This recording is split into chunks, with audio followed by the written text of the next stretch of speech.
Preferential Policies, an International Perspective by Thomas Sowell. Where did you grow up? I grew up, I guess, in Harlem. I was born in North Carolina. And your parents moved to Harlem? Yes. Where'd you go to school? And right in the middle of Harlem, PS5. And college? I went to Howard University in Washington for a year and a half, and then I transferred to Harvard. Who most influenced you in your early life to become a student and then now a professor at Stanford? Oh, good heavens. There'd be so many people. I think my family itself would be the biggest influence. When they came out of the South, their thought was that I would have opportunities which they had never had, and that they wanted me to take advantage of it. And more than that, they realized that there was no way that they, either in terms of money or in terms of education, would be able to do that. And so they looked around for people for me to meet that would help me in some way. And there was a kid named Eddie Mapp that they had picked out for me to meet before I ever got off the train.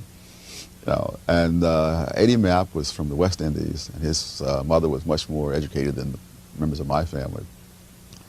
And Eddie Mapp began to tell me various things, such as that one school was better than another, which would not have occurred to me until it was too late. And that one could transfer so that one could get into a better school. And of course I didn't. He was about a year older than me. And so I was in effect able to follow in his footsteps. And I learned about Stuyvesant High School in New York and took a test and got into there and so on. So I got a very good foundation, largely because of him. He introduced me to my first public library.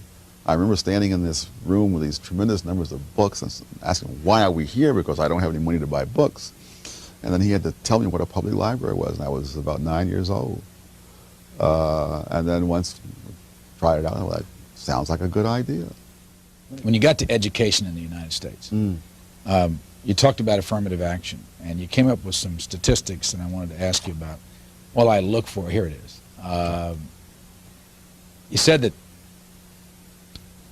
at the University of California at Berkeley, for example, where the entering freshman class has been described as, quote, wonderfully diverse, unquote, because the, quote, class closely reflects the actual ethnic distribution of California high school students. These are your words. More than 70% of black students fail to graduate. Yes. Why? Because they're mismatched with Berkeley. That is, these students, the average black student at Berkeley is above the national average on test scores. It's just that the average white student is further above the national average, and the average Asian student further above than the white students. And so in that atmosphere, these students who have every qualification to succeed are artificially turned into failures. And the only beneficiary of that is the University of California at Berkeley. Because what they've effectively done is rented these bodies for window dressing for a few years. And then when they're through with them, they're put aside, and a new bunch of bodies are brought in. Have you told them that? Oh, yes. And what do they say to you? Oh, different things. I remember one fellow saying, oh, Tom, I'm just a little guy. I can't do anything about this. Which, you know, wonderful. But the people who really have the influence are not the people I've talked with. Those people know exactly what they're doing. There's another group, I guess, that benefits from this. You have an establishment there, a black studies establishment, who need students to be in their classrooms, and these students serve those purposes. People who have political movements have people they can mobilize for those movements while those students are there. It's very much like what happens in athletics, that you have students who come in, as long as they can score touchdowns, the coach is happy. The fact that these students don't graduate is not the coach's problem. His problem is how to hold on to his six-figure salary and his job. And the students have to be sacrificed, then they are sacrificed. Let's take it first from the student standpoint. Of 312 black students entering Berkeley in 1987, all were admitted under affirmative action. You say that 70% of those failed to graduate. What would you tell those students to do under the circumstances, knowing that statistic? I would tell them what I've told students in general of all races to do, which is to go to schools that match your educational capabilities at the time. Because you need to be matched with a school. You shouldn't try to go to where the glitzy name is or what have you. Now, unfortunately, many of the minority students have such low income that they must go to wherever the money is. And the money is disproportionately at the kinds of schools that they will find very, very difficult to graduate from. All right, let's take it from the standpoint of the school. You're at the school and you want to do good. You say it doesn't work. What would you tell the school to do? to admit students on the basis of their qualifications. But what happens if they come up and statistically they have nothing close to the population? Well, they won't have anything at the top level. But we have more than 3,000 colleges and universities in this country. Every human being that's not severely mentally retarded is perfectly qualified to be at one of those institutions. I mean, there are institutions where if you can fill out the application form, you're qualified to do the work. And there are others where if you're not in the top 1 or 2%, your chances of making it are extremely slim. And it's precisely these second places that they want to send black students, that they don't send white students of the same level of ability. And it's not at all surprising that they run into the academic problems they do. Let me give you another example. It's not in the book. At MIT, the average black student is at the top 10% nationwide in mathematics, and in the bottom 10% at MIT. And 1/4 of them don't make it. Now, when you realize how few black students at that level, to lose 1/4 of them, you can't afford that. I think there's another larger loss that you have. You have the kid who goes to a top-level school, and he wants to be a chemist or whatever. And now he gets there and he finds he cannot learn chemistry as it's taught at that school. Does not mean he can't learn chemistry. It means that if they have very high-pressure students, they can teach this stuff at a very fast rate, skipping on explanations, skipping over steps in the mathematics, and these students will all pick that up as they go along. He may find that he can't keep up with that. And so in order to survive, he switches into some easy subject, which may be some ethnic studies program or what have you. And so someone who could have gotten a first-rate education at a good college ends up getting a third-rate education at a top college, or ends up flunking out altogether. What's the state of prejudice in the United States today compared to, earlier years in your life? It depends on the base year, like most comparisons.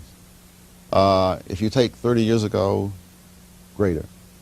Certainly greater in the academic world. In the book that I wrote about colleges, I urged minority parents not to think that because they had a good experience on a particular college campus 30 years ago, that their children will have that good an experience today, because the racial tension is enormous on many campuses. The colleges themselves try to say that they're victims of the racism of the larger society. And in point of fact, the racism on the campuses is greater than that in the larger society, in many campuses. And what I worry about is that they're going to graduate into the general society, blacks and whites alike, who hate each other's guts, and who can be the leaders of new racial strife for the future. What's causing that on college campuses? One of the factors is the preferential policies. But it's more than just that, because that in itself sets in motion a series of events which add to the original resentment over the preferential policies. That is, you put yourself in the position of a black kid who comes out of a ghetto school, and he's gone through for 12 years with nothing but A's and B's, without a great deal of effort. And now he finds himself for the first time in his life in a predominantly white environment. And he finds that when he works twice as hard as he's ever worked, all he gets back for his work is a D. And that there is also a minority establishment. This is true not only of blacks, but of minorities in general. Establishment which tells him, yes, this is the racism on this campus. That the white power structure is trying to keep you down. And it has to have a certain plausibility to it.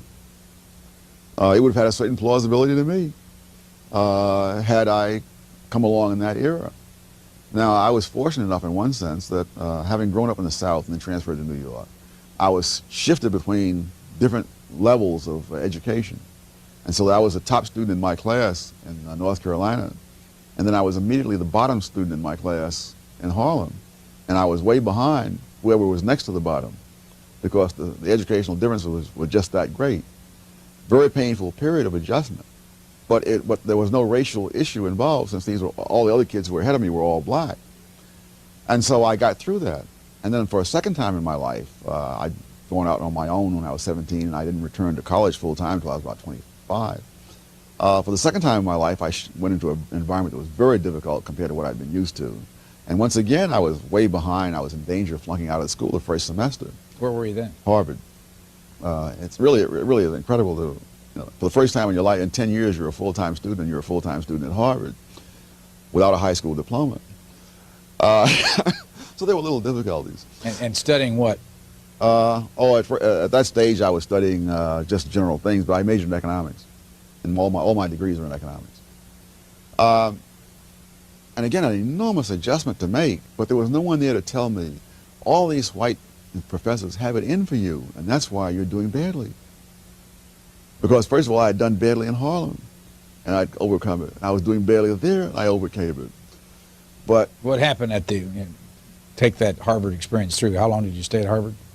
well, I graduated. Graduated from Harvard. I'm sorry, Harvard. I thought you said earlier you went to Howard. I went there for a year and a half, and then I transferred to Harvard. Oh, okay. See, All but right. I was going to Howard in the evening while working full-time during the day. So when I went to Harvard, I was a full-time student for the first time in 10 years. And so that was... And what years did you go to Harvard? Remember? I graduated class of 58.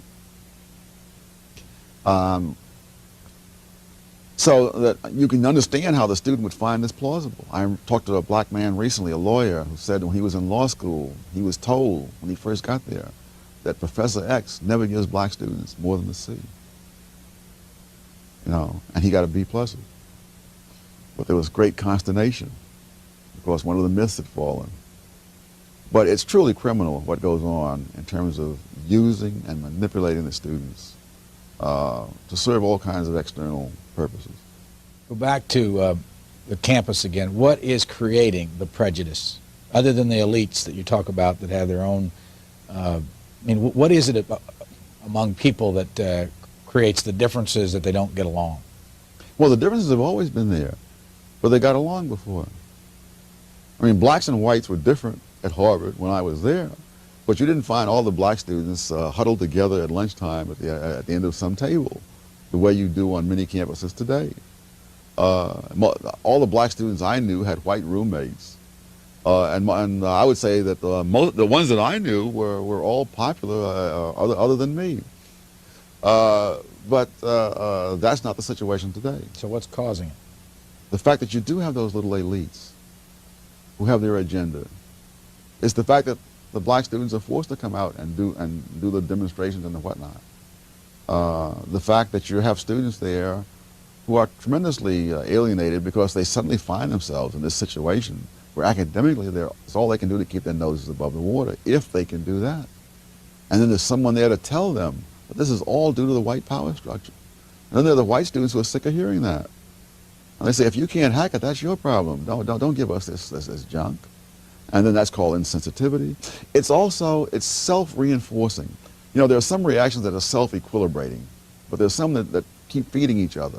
Let's say an ugly racial incident happens on campus at one of the elite colleges. Invariably, the first thing that will be said is we must have now a larger quota of minority students, a larger quota of minority faculty, and we must now subject the white students to these sensitivity courses or ethnic courses or what have you, courses that they've rejected taking, otherwise they wouldn't be necessary to force them. That is not going to make things better. That's going to make them worse.